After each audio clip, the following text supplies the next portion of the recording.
I was always envious of a Wigan Saints derby being from Hull because the two teams was at the top. So what you saw was 26 players who was at the top of the game. And when I played in Hull derbies, with all due respect to when I was at Hull KR, we was the underdogs almost every time. Or at least for a couple of years when I first joined them. Then we sort of overtook Hull FC a little bit in terms of league position. But neither team's been right at the top. And I always listen to my parents talk about when Hull and Hull KR was at the top of the game in the derbies. So I always envious of watching you guys playing this one, because it just seemed quicker than the ones that I was playing in.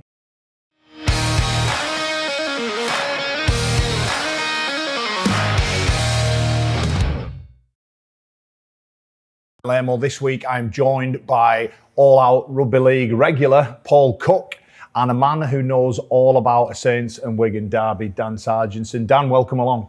Thank you, mate. Yes, it's great to be here. Thanks for the invite, lads. Cookie?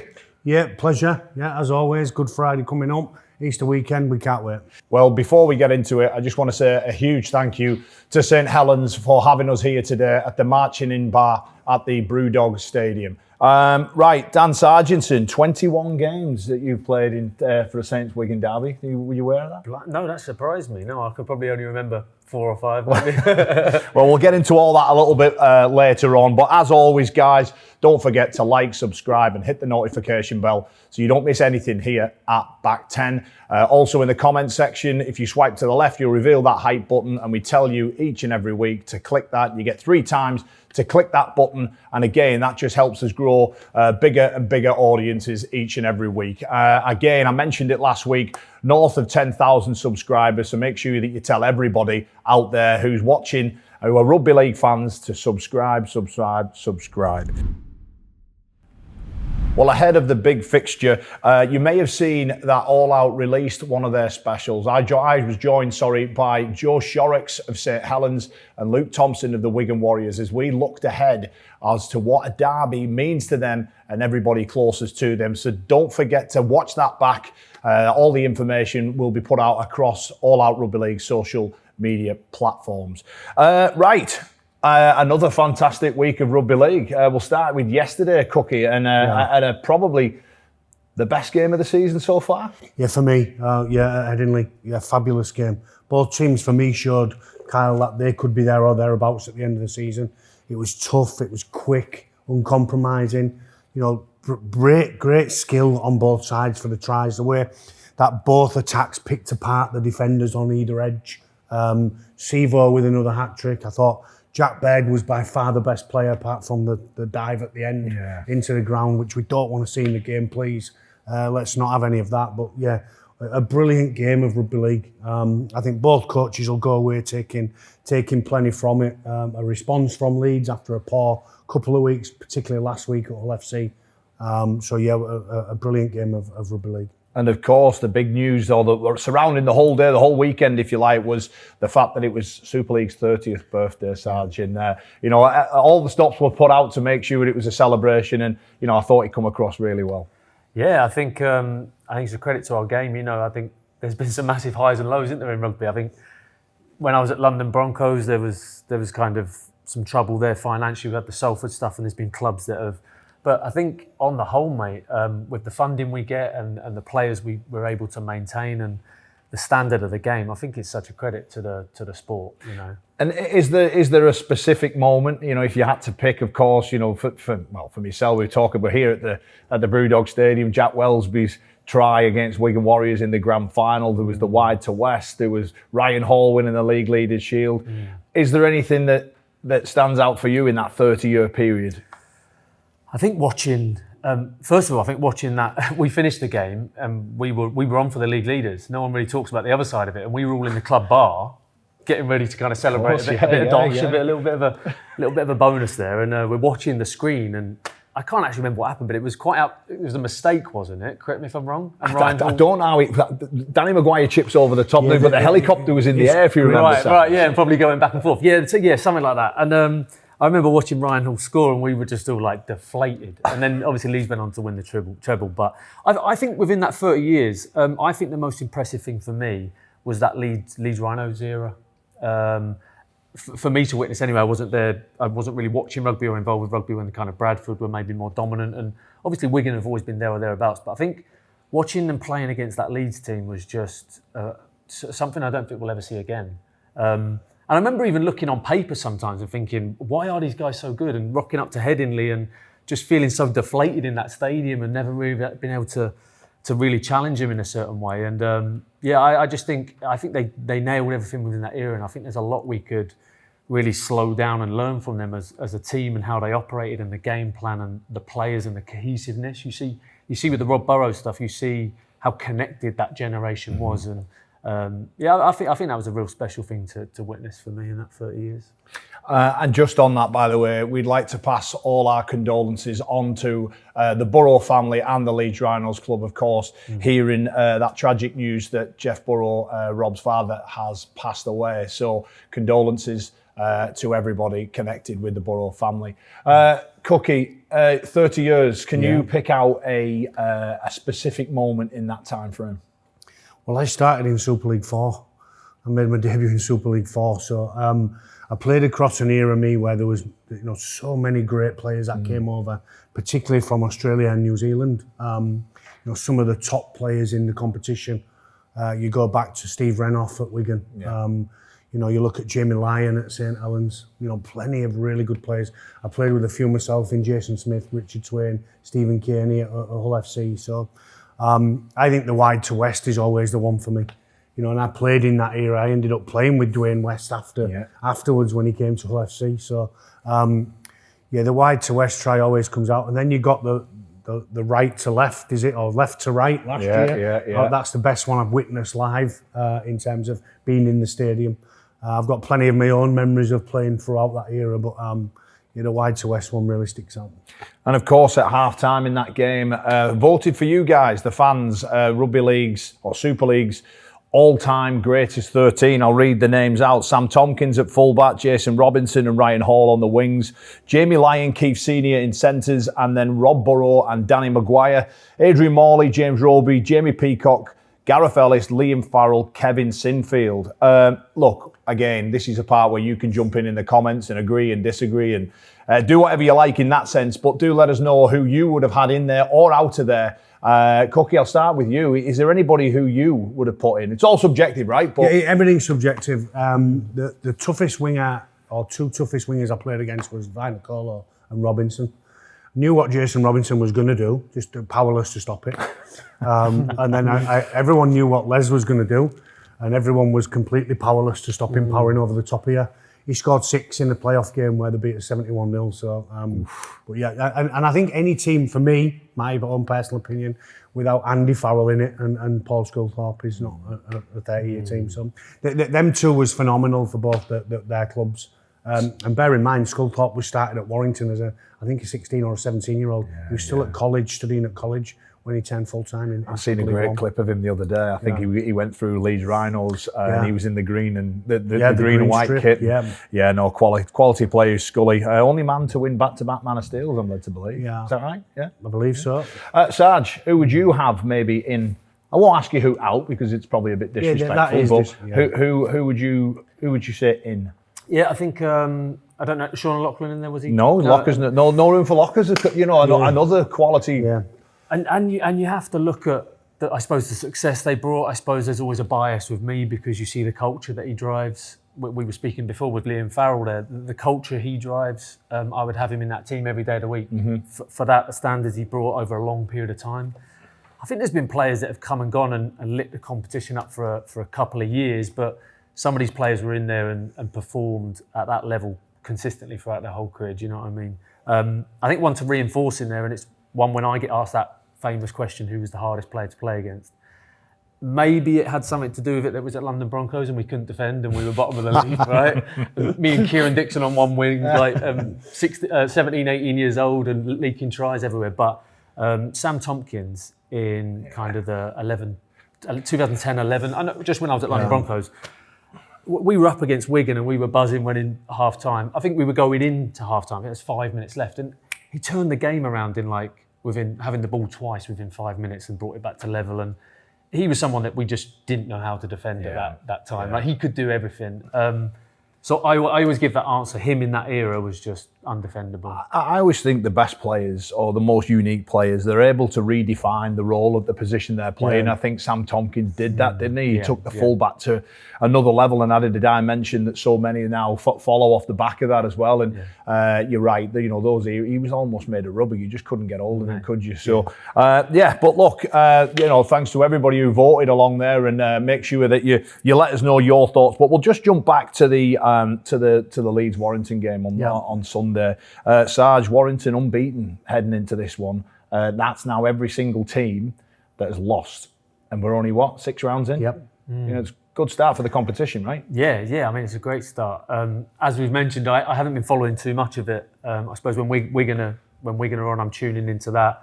They look strong as always. They look like they've got depth in their squad, and I can only really speak from that perspective, I suppose. So maybe it's a question for Cookie, but just to kind of mention on that, I think having a look at the table and seeing how close it is, and that no team's really completely run away with it last few years, in the emergence of Hull KR and what they bring to the table now, I think is amazing for the competition. No, good Cookie. Then I'll jump to you on that question. Everybody beaten. I think personally, as a fan of the game, we're always comparing and wanting to try and chase down the NRL army. That's the gold standard. I think we all agree there. And in the NRL, the ladder is so difficult to pick and who's going to win each and every week. And so far, round 6, that's what we're getting somewhere near that, maybe. Yeah, well, I guess any team can beat any team in the NRL. When you look at that, there was some games over the weekend over there where you would never have predicted their results. No, I don't think anybody expected Huddersfield to go to Wigan and win, bottom against top. I expected Leeds to win narrowly again yesterday. I think Warrington have started unbelievably, but you're always going to lose. The longer you win, the closer you are to a loss, is what I say. But they were fabulous in defeat as well. Yep. So Hull KR have shown again that they're going to be feared. They've walloped St Helens last weekend. There's no question about that. But even every game that you're going into, you can see that there could be an upset here. York very close to Wakefield again. Wakefield, pulled that out the bag. Wakefield beating Leeds the weekend before. Nobody expected that one. So, the competition's in a healthy place. And again, Lee only just getting over Toulouse. It's so difficult. These new teams that have come up, they certainly are adding. We've said it each and every week. Just Cookie, quick one on Ewan Irvine. Young half, Max Snead, dropped into the reserves. Yeah. Big call from Sam Burgess, but what did you make of his performance in his first real big game in a Warrington shirt? You can see that the kid's special for me. As a former half, when you watch him at the age he's at as a teenager, you think, how he squares up at the line, how he picks a defender. They scored a try yesterday with a walk-in with Josh Smith. Is it Sim or Smith on the end of the line? Smith. He walked in, and it starts with a wide pass to Erwin, and he squares right up at the line on the B defender, and it only leaves 3 defenders outside, and he goes straight into him and pulls the ball back. And I've not seen that from an 18-year-old. He kicks goals, and the way he kicks goals, and as an ex-goal kicker, the ones he should kick 100% of the time, he nails. And they're always the most difficult mentally for me, or I found that. He just nails them. He kicked some great goal kicks off the tee. Made a couple of errors at the end of the game, which I think will do him good. Oh, has to, doesn't it? You have to make mistakes. He's run around somebody late on in the game and given a penalty away in the last set. He's also, made a couple of boo-boos for a forward pass when he maybe could have kicked it. Yeah. But for a player of his age, mate, I've not seen that coming through as a British half for such a long time. And now I'm excited to see where the kid goes. So, I think what you're mentioning as well, I think how we coach with that pressure is something we were speaking about a bit before, and a massive part of the game that's maybe undervalued a bit. But if Mark Snead's being taken out of the squad and you're still nailing every kick, that's where pressure's going to be on your game, because that's where Mark Snead's going to be knocking on the door. Yeah. You lose a game through 2 unconverted tries, and Snead's back in for that reason, isn't he? So you've got to be nailing them kicks, and if he's hitting them, and at that age, and he's dealing with all this pressure, and as a halfback at that age, incredible. I mean, look, Cookie mentioned a couple of mistakes at the end, but you started your career relatively young at London Broncos. How important is it, obviously, for him to go through those early mistakes in big games? Definitely, yeah. I think, and as well, I suppose to kind of pivot into a different space, it will really challenge Sam Burgess, and it will, the younger generation, let's face it, they can appear to be a little bit more fragile at times, and that's kind of how we're approaching it. We've mentioned some of the pressure, the psychological pressure that they experience with social media and all this stuff, but I think it'd be a real test for the manager, for the coach. How does he deal with that? How does he get his message across sternly that, you know, mistakes aren't welcome and whatever, but keep him believing in himself to throw certain passes? It's finding that balance as a coach. Now that I'm out the game and I'm looking at it from a psychological standpoint, I'm like, that's where the real test is. How Sam deals with that can send in one or two ways. So it's. We often see it, don't we, in sport, not just rugby league, where a young kid comes through, a coach dips them in and then pulls them back out. Is that something that is Ewan Irving ready? Is he ready to then attack the rest of this season, or is it important that he's managed and pulled in and out of the picture? I think it'll depend on where the club goes, where the team goes. If they have to go off the back of a 4 or 5 losing streak, then questions are going to be asked about Sneyd. And I already saw a couple yesterday on social media, which I found baffling, is, you know, why not play Sneyd if you knew what the weather conditions was going to be like? Well, you can have a little bit of a prediction on that, but let's be fair, we're in the UK. We don't know what the weather's going to be like. We had our summer last week with a couple of nice days, didn't we? So I'm not sure Sneyd playing yesterday means Warrington win the game. I thought Leeds were great, and I certainly thought Ewan Irving was great. So I'm excited to see where he goes. So the question of how long he stays in the team, one depends on how well the team's going, and whether, like you said, Sarge, whether Sam sees it as a time to pull him back a little bit and protect him a little bit, because there's an element of protecting people from the pressures of the game. No, I agree with you.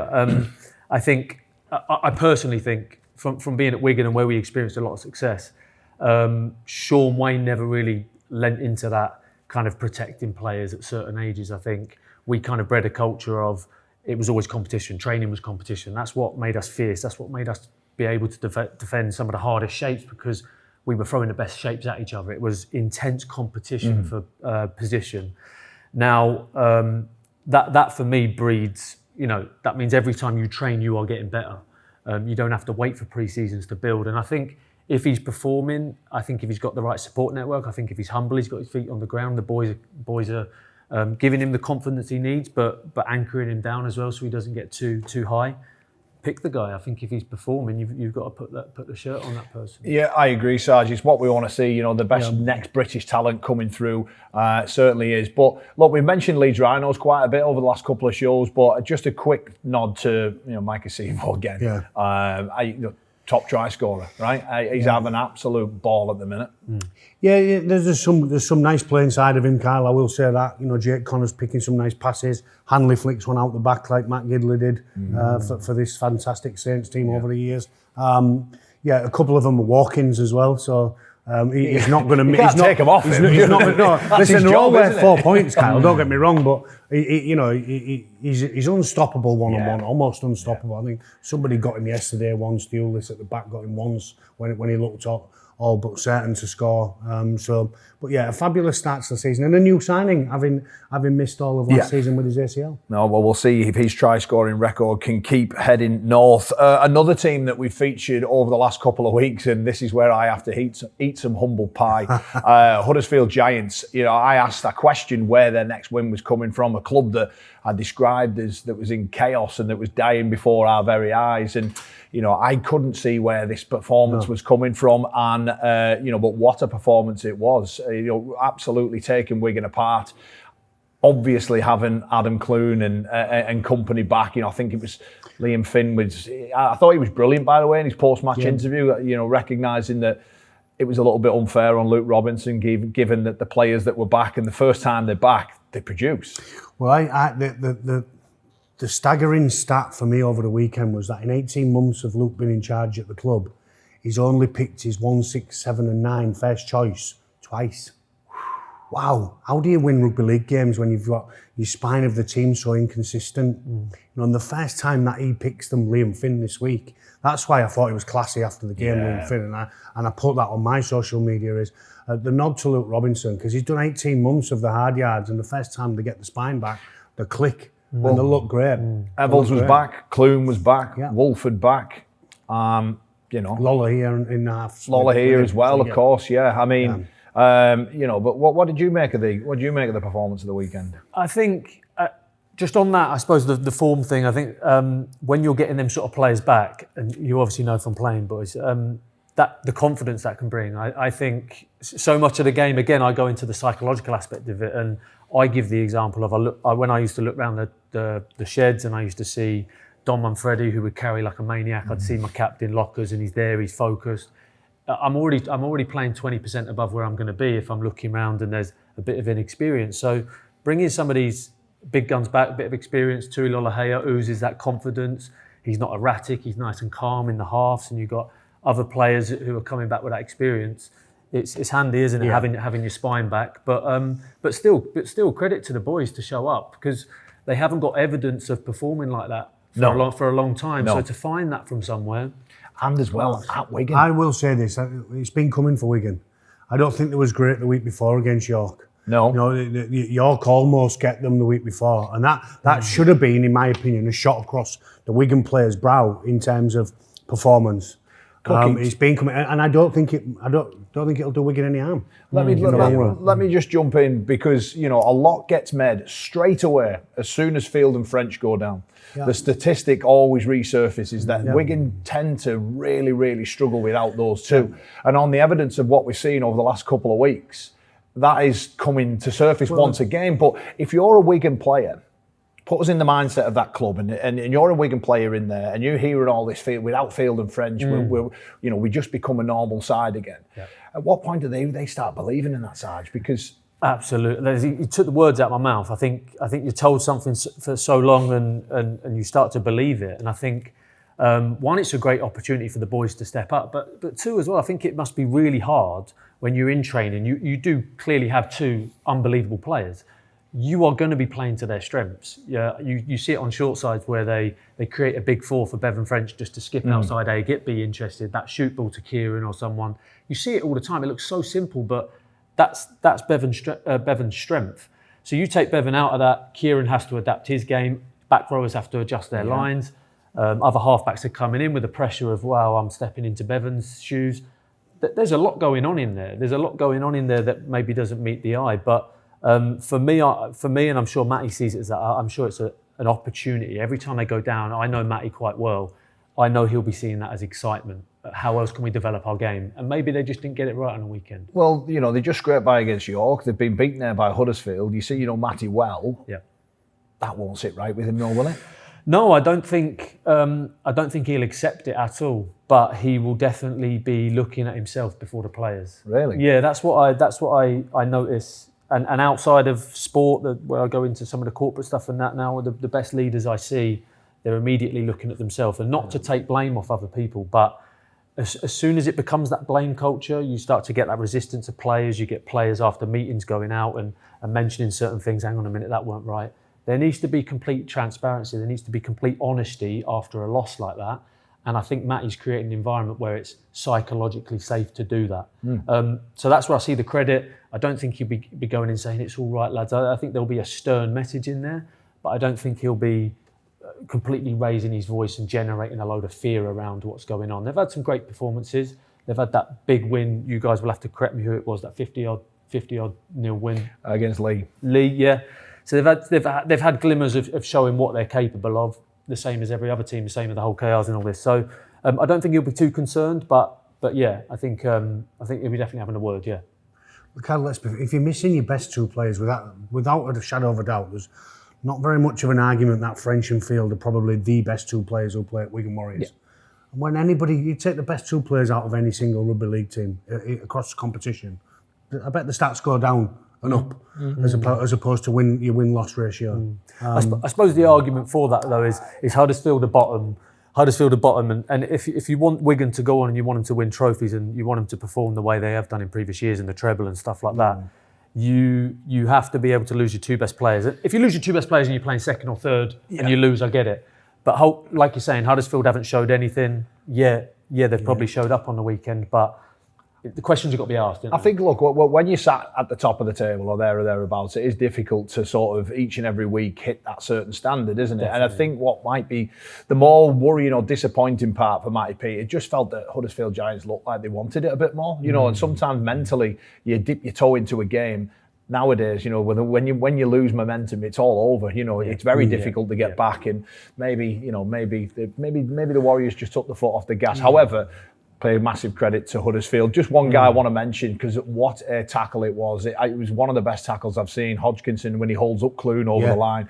How on earth that young man, because that was all dead set a try, wasn't it? How on earth he does that. Special mention to him, a top player and another exciting player and another British exciting player as well. Well, another big scoreline, Hull KR walloping St Helens. There's no other way to describe it. It started off horrendously, didn't it, for Saints? George Delaney dropping the ball, and then Hull KR they were ruthless, right? Rampant, yeah. I thought there would be a response from Hull KR, off the back of a poor performance and loss the week prior.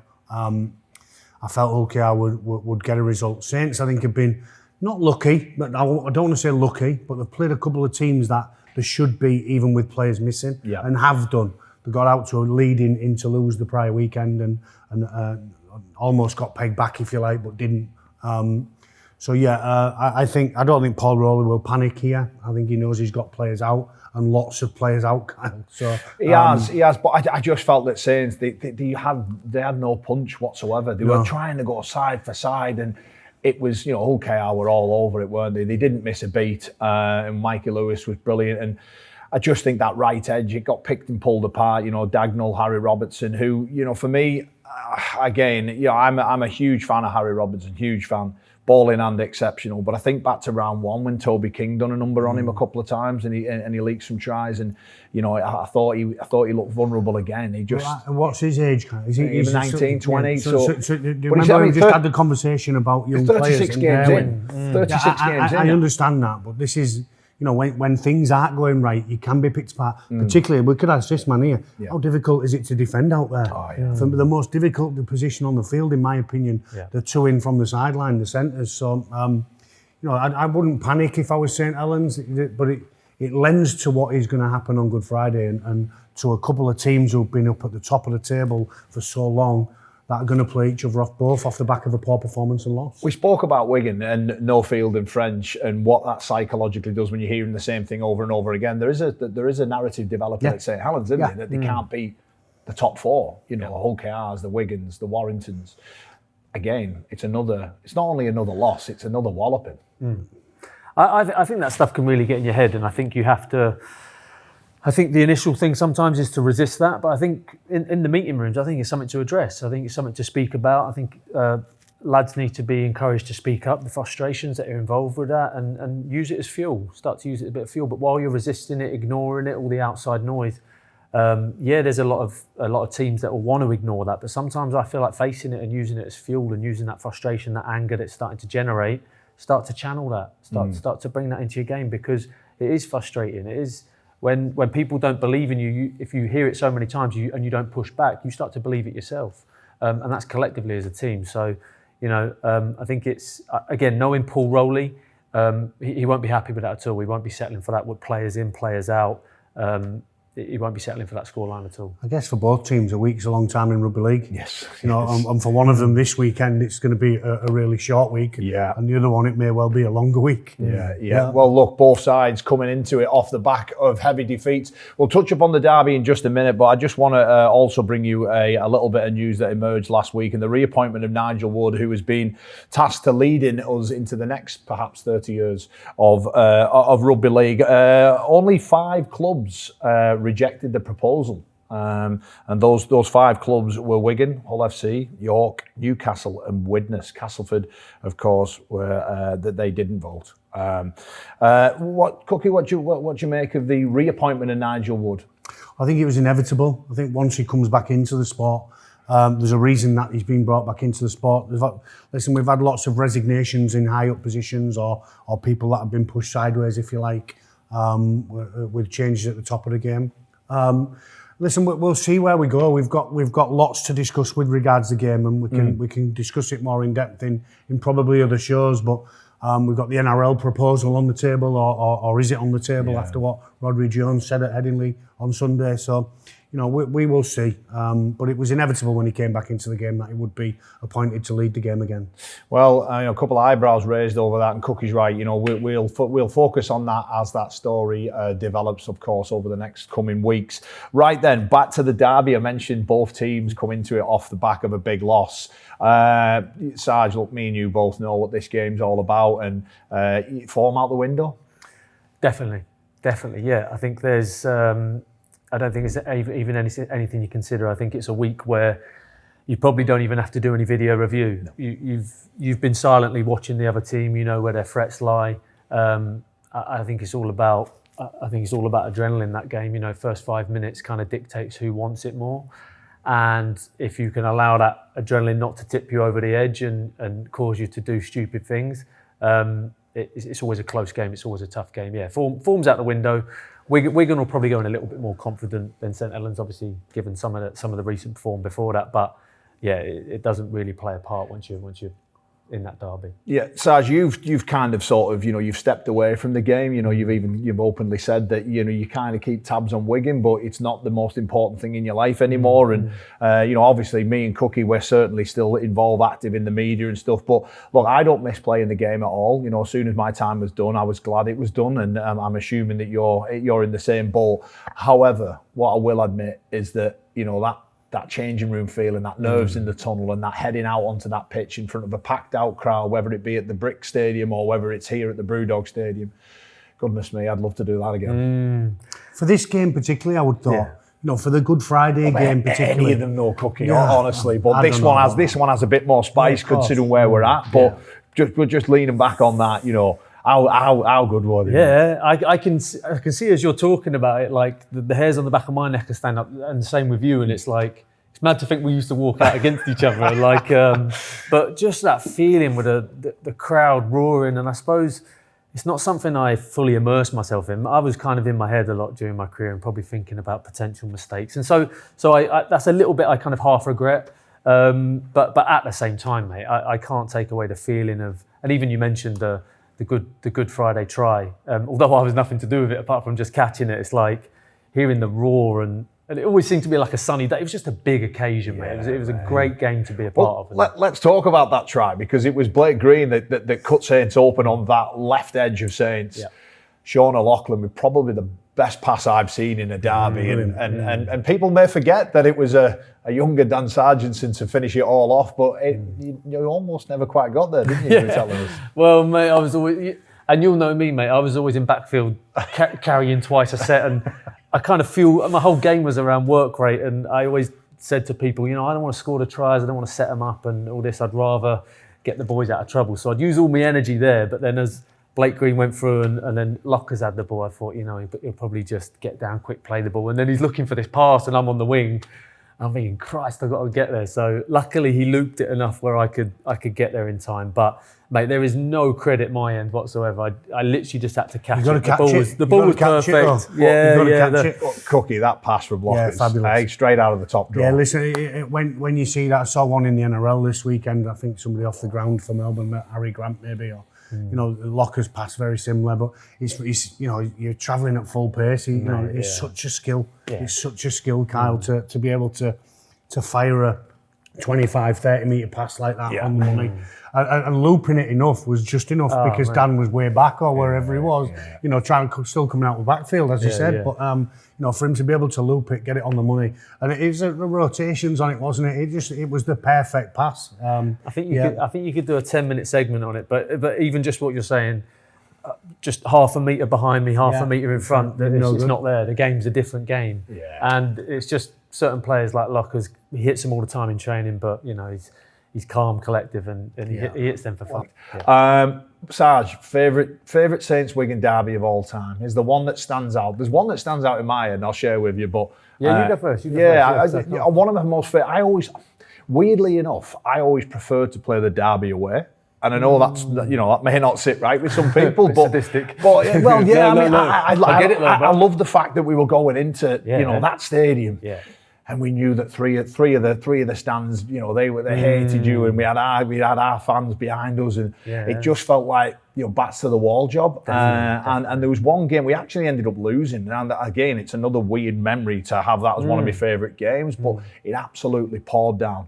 And Wigan score off a charge down straight away, and the game gets won in the end by Liam Marshall with a try off a kick, and but. For the reasons why it was just a proper ding dong, it was dead muddy, dead tight. Our forwards we were all giving it to each other, and the game was in the balance up until right at the end. And I just, for me, I just remembered that being a proper good old arm wrestle. And the rain and the heavy field was always a leveller for me because I never had the best leg speed. So but Sarge, who you got on? Mate, them games were ferocious. Just as you're talking, I remember. Had a roadkill set or something, wasn't it? Oh, mate, I'm sure I was on the back end of them a few times. We used to try and get a Roby to knacker him out, mate, because he was your man who created things. We was always trying to wear him out. I remember being told just to get hold of Regan Grace and rag him about because he was causing some damage. So, we were getting hold of him, picking him up, trying to march him back 10 metres, rubbing his head in the ground. Percival's running in. It's just going on, isn't it, mate? It's like, I'm getting fired up now thinking about it. But equally to you, I think if I'm... Obviously, the Good Friday was amazing because obviously we won. Again, it was away at your place. But the one that really sticks in my mind is the Benny Flower one. Sorry, I should not call it the Benny Flower one, but you know what I mean. That's the one everyone refers to, either 13 or 14. 14. And the reason being was that you should have won that day, And that's why. Because it was my first ever grand final, and I think because we hung on in there with 12 men.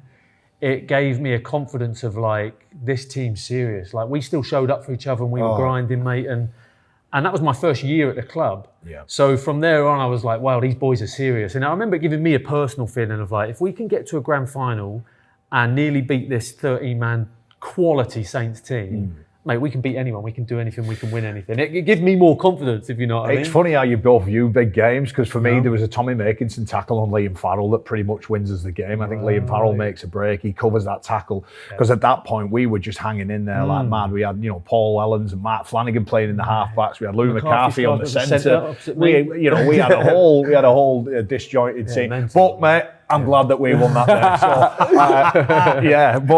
So, look, it isn't the only derby cookie, is it? No. Leeds Bradford as well, and of course, how could I forget Hull and Hull KR? Well, listen, the Leeds Bradford one's a great one, isn't it? Because I grew up in an era where they was huge. The Wigan Saints, Leeds and Bradford, and both Hull and Hull KR. So, I'm looking forward to seeing Leeds and Bradford at the weekend.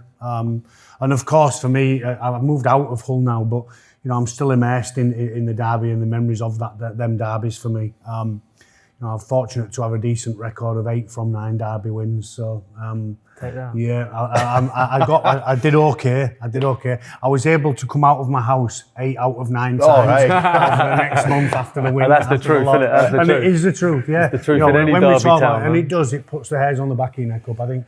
Rivals round and Derby week and Good Friday, particularly in the Easter weekend, is something that rugby league should pat themselves on the back about.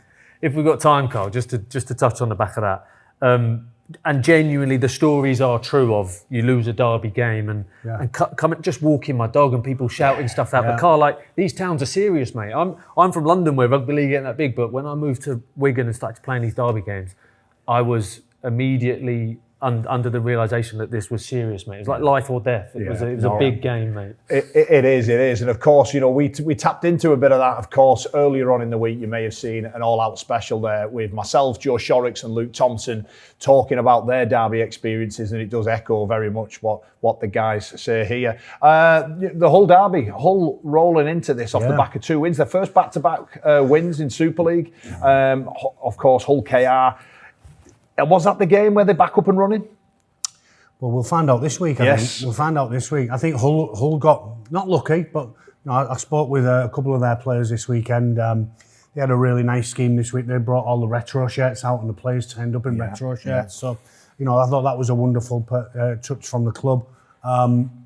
They got the back of a result against Toulouse, 22-0 at the break, and only scored 2 points second half. Clung on in the end, fell off a cliff. Yeah. So they'll have to be better to beat Hull KR. They're also going to Hull KR. So, it's going to be a hell of a derby, a hell of a game. And just while we're here in the marching in bar at the Brewdog Stadium, we spoke about it earlier. The whole debate is, which derby is the biggest derby? And each derby, you have to respect them in their own right. But, the Good Friday derby that's here, paint the picture of someone who's not connected with either of these clubs and what this game means to, as a rugby league fan, again, not associated with Wigan or Saints. We spoke about this off camera. I was always envious of a Wigan Saints derby being from Hull because the two teams was at the top. So what you saw was 26 players who was at the top of the game. And when I played in Hull derbies, with all due respect to when I was at Hull KR, we was the underdogs almost every time. Or at least for a couple of years when I first joined them. Then we sort of overtook Hull FC a little bit in terms of league position, but neither team's been right at the top. And I always listen to my parents talk about when Hull and Hull KR was at the top of the game in the derbies. So I always envious of watching you guys playing this one because it just seemed quicker than the ones that I was playing in. Not to say any more or less intense, but just quicker. Look, they seemed like quick games and they're the ones that you really want to play in when it comes to playoffs and knockout games. That's what I played in. I played in them quick games and against quality teams. So, they're all special, Kyle. Yeah. And if you're from that area, they're even more special to you as a local player. You can't tell me that the Hull and Rovers one isn't more special to me than the Wigan Saints because it is. It's from where I'm from. It's my family's dividing in it. Still are divided in it. I've got an elder daughter who's a black and white, a middle daughter who's a red and white, and they'll both be at the game on Good Friday. So, it's a brilliant game to play in. But these ones just looked great when I was watching them. Yeah, well, they certainly will be. Wherever you're watching and, whether it's live or on TV, no doubt about it, Rivals Round is upon us and some fantastic games right across the Betfred Super League, of course. We've touched upon 3 of them. Sarge, look, I want to just completely flip it now and talk about Dan Sarginson out of the game. There'll be some fans who'll be wondering what you're up to, but you're very, very busy, aren't you? You've used your experiences and channeled them and harnessed them to help, many other people. I see you in schools quite often. Just give us a bit of background of where you're at. Yeah, I think as we mentioned earlier, it was through facing a lot of struggle, and some of that within sport, some of that within my own personal family life and X, Y, Z. But once I started to face it and I started to kind of feel into it, I'd been avoiding it for a long period of time, and lots of people that might have bumped into me while I was playing, the drink, the drugs, I got caught up in that quite a bit, and it really was an escape for me, and sport was as well. Sport gave me so many beautiful things in it. But once I started to realise I didn't want to play anymore, I was faced with this kind of identity crisis of rugby was the thing that fueled my self-worth. Rugby was the thing that made me feel good enough in a way. And so, I really had to challenge that. And again, by facing that and uncovering everything within that, I just started to see so many parallels and the potential to help so many people. And even now, I'm quite vocal on social media and I try to really share what I'm passionate about and be vulnerable. And a lot of the posts I put out, I'm very fearful of putting out sometimes. But I think it's important for us to face our fears, and what people get off the back of that. I get a lot of messages from professional athletes, people I've played against, saying, mate, I feel exactly the same, never been able to put my finger on it. And that alone, mate, is just, is better than some of the big games I won within the sport, I think what's really interesting about the timing of your situation, Cookie walked away from quite a lucrative contract, really, which, in this day and age, given, the state of the financial world out there, it's not an easy decision, but obviously and quite clearly you needed to prioritise Dan Sarginson before the game, before a contract. How difficult was that to walk away, and did you always feel that you had the support from those in and around you? Because there'd be many people, peers, coaches, the likes, who would have gone, are you mad? Yeah. I suppose it takes me into something I'm very passionate about, and it's very hard to understand someone else when we're projecting our own perception onto their experience, right? Someone who walks outside and gets caught in the rain and starts to feel anxious. I don't feel anxious, but to understand their perspective, I have to soften my perspective, put it to one side, and really try to dive into what they're feeling in their body. They can't help that, That's at some of the core of my work. Like, we don't choose we don't really choose how we're feeling within our bodies, but certain things are generating that. And the more we can put our perspectives aside and understand that. And where I'm going with this is, other people was always of the perspective, and fans and coaches, that to become a professional rugby player was the pinnacle, right? And it definitely was amazing for me. But other people's perspectives then stopped them from allowing them to see and feel what I was going through. And that my passion for helping people and the psychological and mental side of life, let's not just say sport, life, like navigating some of these challenges. And I knew that as a professional rugby player, I had an opportunity to step up and break down this whole stigma, but from a higher point than just a general man, maybe, because as a professional rugby player, we're seen as tough, and we are physically tough, you know, but I want to show people that emotional toughness is through sharing this stuff as well, and being vulnerable, and through doing so I want a bit of a rant here, but through doing so, I've felt connection with others that I've never felt before. My connection when I was playing rugby was all through sport, sometimes through substances, and sometimes through the team we supported, football, you know, all these kind of surface level connections, which are brilliant.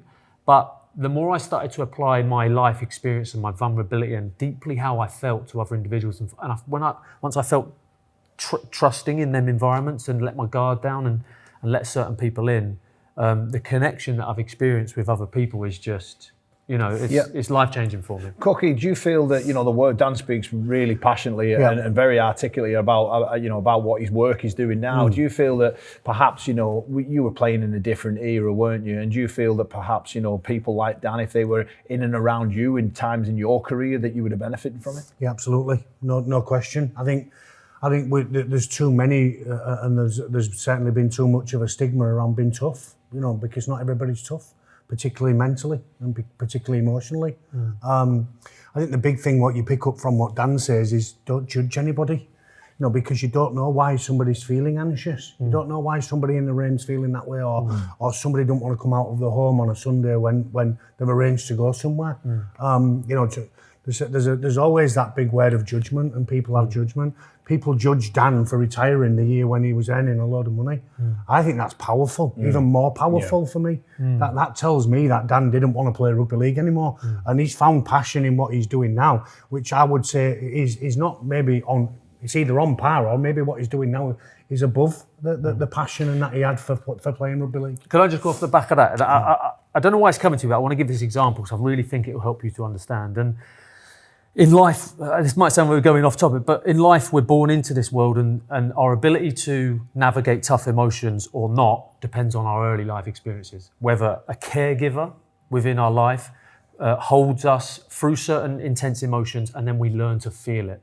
So when we label people as weak because they have anxiety, and that's the mentality of the old school mentality, to label them weak. Really, how I see it is they just didn't have the support they needed in their early years. Does that make someone weak? They didn't choose that. They didn't choose to have them early life experiences to shut off from their emotions and realise, well, every time I speak about my frustrations or my anxiety, my parents turn on me, or they'll invalidate my emotions in some way, which kind of causes me to believe subconsciously that my feelings don't matter. Now, that was my story, and you know, all my life I was kind of told to get on with it and told to distract myself and be happy, and then dropped from a team when I was 20, 21 years old, and feeling all these dense emotions and feeling it on my own in the sporting realm. What did I do? I'd go down the pub, I'd order a bag of Coke, and I'd use things to try and make myself feel happy. And that was my early conditioning. So just to really give you some context on that, like when we're labeling people as weak, it's not really, you know, it's their choice now to step up and ask for a bit of support or whatever, but the early life experience where we can apply a little bit more compassion and understanding is where I'm passionate about. You know, really allowing people to understand that and have a more, you know, holistic approach to that. Look, it's fantastic, and I echo everything you say. I think we've got a huge, you know, I've got teenage kids, and we've got a huge challenge in terms of what they see and how they behave, and we've got a huge role and responsibility in that as well. But Dan, I just wanted, just you know, we have lots of, you know, we have a variety of different viewers that may really connect with what you're saying here, and you know, just want a little chance to sort of give yourself a little push forward here. You know, what are the types of people, businesses, organisations that you'd like to work with, and if there's anybody out there, you know, what's the best way to get in touch with yourself? Cool, man. Yeah. I mean, my social media is where I put most of my stuff. It's different in different sectors, I suppose. Corporate, I focus on more the team element, the vulnerability, the connection, creating this safe environment. Within these team meetings, I'm saying after the Matty Peak loss, there needs to be open dialogue where no one leaves that meeting room without having expressed how they feel. Now, to hold that from a leader's perspective is a whole different kettle of fish. So that's kind of the corporate work I dive into. There's the school work where I try to implement and understand invalidations of emotions, why we struggle in today's world, the psychological pressures of social media. I'll just allow them to feel seen, heard and understood if they don't receive that at home.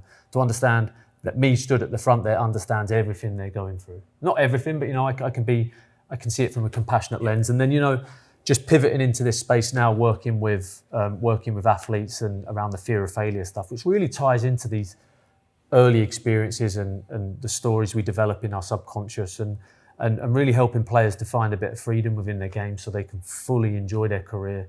And again, that's off the back of just so much fear and anxiety within my career that I couldn't fully enjoy it as much as I wanted to. So, everything I'm delivering in different sectors is all through my own pain and suffering and misunderstanding and trying to just bring some answers, I suppose, or a space where people can explore that. Yeah. Well, look, thanks for sharing that, mate. Yeah. And of course, guys, if any of you would benefit from a chat with Dan Sarginson, then please do reach out to him. Guys, look, the next 30 years, what is your hope and ambition for the game over the next 30 years? What would you like to see, Cookie? Well, I love our sport. This sport has given me everything I've got. It's where I am today. I've been part of it as a player. I've coached in it. I'm loving and enjoying the media side, which we do regularly, Kyle. Just keep improving. There's no time to be stood still. We can't stand still. Whatever happens in the game, get behind it. Support your team, support your players. Enjoy the game. Looking forward to this weekend. First and foremost, just keep building and keep getting off the back of what is, in my opinion, the greatest game in the world. Sarge, quickly. Yeah, real quick one. I would love to see the international game develop and just to see England compete on a higher level, other countries as well. That's the end goal, I suppose. And I think we can build that, we can work backwards and it provides a bit more funding. But it would just be great to see the World Cup as, like we're saying with the NRL, not anyone can win it, but there's not these big blowout games. Yeah. And I just think there'd be a lot more entertainment value, a lot more introduction of young players into the sport. And we want to see the game succeed, don't we? Cool. Don't forget, guys, let us know in the comment section what you would like to see happen over the next 30 years. Unfortunately, for this week, we are now out of time. My thanks to Paul Cook, to Dan Sarginson, and of course to all of you listening at home. Don't forget to like, subscribe, hit the notification bell so you don't miss anything here at Back 10 and All Out Rugby League, right across all of their social platforms as well. In the comment section, hit that hype button, guys. We really, really want to get more and more subscribers and bring you more and more shows just like Back 10. But whatever you're up to this week, enjoy Rivals Round. Take care. Bye-bye for now.